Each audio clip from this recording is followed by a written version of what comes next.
GSIS President Arnolfo Volos balik serbisyo na matapos bawiin ng ombudsman ang suspensyon laban sa kanya. Transparency at accountability ang sentro ng operasyon ng Government Service Insurance System o GSIS. Yan ang sinabi ni GSIS President Jose Arnulfo Veloso sa kapihan sa Manila Bay Forum ngayong Miyerkules. Napakarami po naming kailangang matapos na trabaho para mas lalo pa nating mapalaki ang pondo ng GSIS. Paano pa kami makapagbigay ng kaukulang ginhawa sa aming mga miyembro?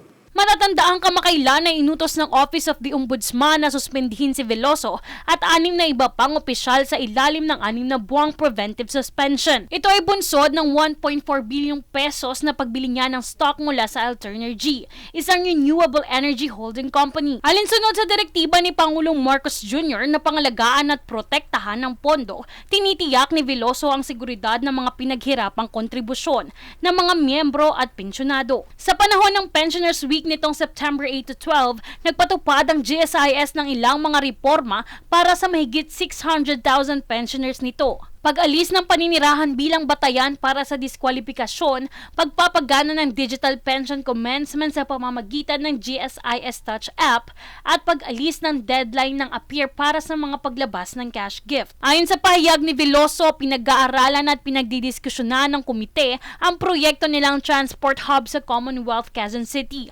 Aniya malaking tulong ito para sa mga bumabiyahe galing norte. We are bound by honesty, integrity, and will continue to persevere in making sure that the funds of our government workers are invested properly. Binigyang diin ni President Velos na makasisiguro ang lahat ng miyembro ng GSIS na ang pondo ng gobyerno ay nasa tamang pamumuhunan.